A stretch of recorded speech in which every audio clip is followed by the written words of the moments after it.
രാഹുൽ മാങ്കൂട്ടത്തിൽ ഐഷയുടെ വീട് സന്ദർശിച്ചതിന് ശേഷം ഒരു 8:30 വരെ പൊതുദർശനം വീടുകളിൽ ക്രമീകരിച്ചിരിക്കുകയാണ്. അതിനുശേഷം ഇവിടെ സ്കൂളിൽ കുറച്ച് സൗകര്യത്തിൻ്റെ പ്രശ്നമുള്ളതുകൊണ്ട് ഇവിടെ ഒരു ഓഡിറ്റോറിയത്തിൽ എല്ലാ കരിമ്പനക്കാട് എന്ന് പറഞ്ഞ ഓഡിറ്റോറിയത്തിൽ 4 കുഞ്ഞുങ്ങളുടെയും ഒരുമിച്ച് പൊതുദർശനത്തിന് വെച്ച് അതിനുശേഷം തിരിച്ച് അതിൻ്റെ ഖബർസ്ഥാനിലേക്ക് പോകുന്ന ഒരു രീതിയിലാണ് നമ്മൾ ക്രമീകരിച്ചിരിക്കുന്നത്. ഇവിടെ വളരെ പ്രയാസം ഉണ്ടാക്കുന്ന, ആര് മരിച്ചാലും നമുക്ക് വലിയ പ്രയാസം തന്നെയാണ്. അപ്പോൾ പ്രത്യേകിച്ച് കുഞ്ഞുങ്ങൾ മരിക്കുമ്പോൾ എന്തൊരു അപ്രതീക്ഷിതമായിട്ടുള്ള മരണമാണ്. ഇപ്പോൾ ഒരു അസുഖം വന്നിട്ടാണെങ്കിൽ വീട്ടുകാരും അടുപ്പമുള്ളവരൊക്കെ ഒന്ന് പ്രതീക്ഷിക്കും എന്തെങ്കിലും ഒരു അപകടം ഉണ്ടാകുമല്ലോ എന്ന്. രാവിലെ യാത്ര പറഞ്ഞ് പരീക്ഷ എഴുതാൻ പോയ കുഞ്ഞുമക്കൾ വൈകുന്നേരം ഈ പരുവത്തിൽ വരിക എന്ന് പറഞ്ഞു കഴിഞ്ഞാൽ ഈ അവരുമായി അവരെ നേരിട്ട് അറിയുക പോലും ഇല്ലാത്ത നമുക്കെന്തോ ഒരു പ്രയാസമാണ്. അപ്പം വീട്ടുകാരുടെയും മറ്റവരുടെയൊക്കെ പ്രയാസം നമുക്ക് മനസ്സിലാക്കാവുന്നതാണ്. അപ്പം ഇന്നലെ രാത്രി ഇത് അറിയുമ്പോൾ തൊട്ട് ഇവിടെ ഉണ്ട്, എല്ലാവരും ഉണ്ട്. അപ്പോൾ ഇന്നിപ്പോൾ ഇതിന് ശേഷം ഇവിടെ ഈ മേഖലയിൽ തുടർച്ചയായി അപകടം ഉണ്ടാകുന്നുണ്ട്. നിരവധി ആളുകളാണ് ഈ വഴിയിൽ തന്നെ മരണമടയുന്ന സാഹചര്യം തന്നെ ഉണ്ടാകും.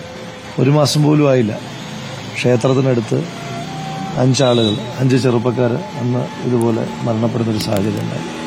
ഇന്നൊരു ഉന്നതതല യോഗം വെച്ചിട്ടുണ്ട്. എന്താണ് ഇതിനൊരു നിരന്തരമായ അപകടം ഉണ്ടാകുമ്പോൾ എന്തോ ഒരു അശാസ്ത്രീയത റോഡുമായി ബന്ധപ്പെട്ടിട്ടുണ്ട്. അപ്പോൾ അത് പരിഹരിക്കപ്പെടേണ്ടതായിട്ടുണ്ട്. എല്ലാവരും അതിനകത്ത് ഒറ്റക്കെട്ടാണ്. ആ പ്രശ്നം പരിഹരിച്ച് നമ്മൾ ഒരു അപകടം ഉണ്ടാകുമ്പോൾ ആണ് ഇത്തരം കാര്യങ്ങളെപ്പറ്റി ചർച്ച ചെയ്യുന്നത്. പക്ഷേ അപകടം ഉണ്ടാകുമ്പോഴെങ്കിലും നമുക്ക് പരിഹാരം കണ്ടെത്താൻ കഴിയുന്നില്ല എങ്കിൽ വലിയ പ്രയാസമാണ്. അപ്പോൾ അതുകൊണ്ട് എന്തായാലും ഒരു പരിഹാരം നമുക്ക് എല്ലാവർക്കും ഉണ്ടാക്കണം. രാവിലെ 8:30 തുപ്പനാട് കരിമ്പനക്കൽ ഹാളിൽ ഈ കുഞ്ഞുങ്ങളുടെ ഭൗതിക ശരീരങ്ങൾ പൊതുദർശനത്തിന് വയ്ക്കും. ഇപ്പോൾ സമയം 7 മണി കഴിഞ്ഞ് 51 മിനിറ്റ് ആയിരിക്കുന്നു.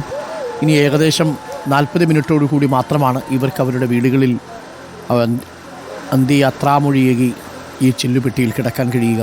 അത് കഴിഞ്ഞാൽ ഇവരെ തുപ്പനാട് കരിമ്പനക്കൽ സ്കൂളിലേക്ക് മാറ്റും. ഒരു ചില്ലുപെട്ടിക്കുള്ളിലുള്ള തൻ്റെ മകളുടെ ദൃശ്യം കണ്ട് കരയുന്ന ഉമ്മയുടെ ദൃശ്യങ്ങൾ നമ്മളെ വല്ലാതെ ഉലയ്ക്കും. ഇത് റിദ ഫാത്തിമയുടെ ഉമ്മയുടെ ദൃശ്യങ്ങളാണ്. ഒപ്പം സഹോദരിയുണ്ട്, ബന്ധുക്കളുണ്ട്, അധ്യാപികമാരുണ്ട്, നാട്ടുകാരുണ്ട്. അടുത്തടുത്ത വീടുകളിലാണ് ഇവരെല്ലാവരും താമസിക്കുന്നത് എന്നതാണ്. മുബഷിർ അക്ബർ നമുക്കൊപ്പം ചേരുന്നു. മുബഷീർ, റിദയുടെ വീട്ടിലാണുള്ളത്. ഇവിടെ ഉമ്മ ഇരിക്കുന്ന കാഴ്ച നമുക്ക് കാണാം. സഹോദരങ്ങൾ വന്ന് കരയുന്ന കാഴ്ച കാണാം. സുഹൃത്തുക്കൾ വന്ന് കരയുന്ന കാഴ്ച കാണാം. ഇവരുടെയൊക്കെ പേരെടുത്ത് വിളിച്ചാണ് സഹോദരങ്ങൾ കരയുന്നത്. അത്രമേലടുത്ത ബന്ധമുള്ള കുഞ്ഞുങ്ങളാണ്. മുബഷീർ, കണ്ടു നിൽക്കാൻ പോലും പറ്റാത്ത കാഴ്ചകളാണല്ലേ മുബഷീർ?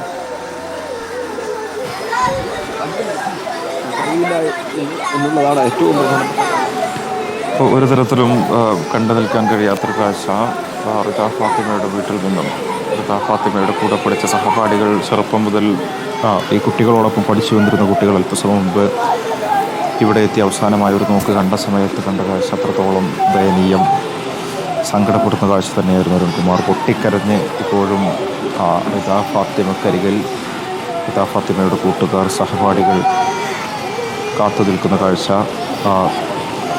അത്രത്തോളം സങ്കടപ്പെടുന്ന കാഴ്ചകൾ തന്നെയാണ് ഇവിടെ നിന്നും ഉണ്ടായിക്കൊണ്ടിരിക്കുന്നത്. എന്തായാലും വീടിനോട് ചേർന്ന ഈ മേഖലയിലെ പൊതുദർശനം അവസാനഘട്ടം ഒരു പക്ഷേ അല്പസമയത്തിനുള്ളിൽ തന്നെ ഇവിടെ നിന്നും കരിമ്പനക്കൽ ഹാളിലേക്ക് പ്രത്യേകം കൊണ്ടുപോകും. അവിടെ വെച്ചായിരിക്കും പൊതുദർശനം നടത്തുക. മന്ത്രിമാർ ഉൾപ്പെടെയുള്ളവർ അങ്ങോട്ടേക്കാണ് എത്തുന്നത്. ഇപ്പോഴും നിരവധി ആളുകളാണ് റിദ ഫാത്തിമയുടെ വീട്ടിലേക്ക് അവസാനമായൊരു നോക്ക് കാണുന്നതിന് വേണ്ടി ഇങ്ങോട്ടേക്ക് എത്തിക്കൊണ്ടിരിക്കുന്നത്.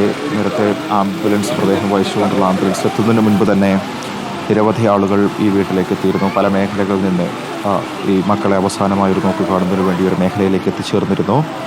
ആംബുലൻസ് എത്തിയ ഘട്ടത്തിൽ തന്നെ കുടുംബാംഗങ്ങൾ അത് സ്വീകരിച്ചുകൊണ്ട് റിദ ഫാത്തിമയുടെ വീട് സ്ഥിതി ചെയ്യുന്ന ഈ മുൻഭാഗത്ത് തന്നെ സജ്ജമാക്കുകയായിരുന്നു. ഇപ്പോഴും ഇവിടെ പൊതുദർശനം തുടരുകയാണ്.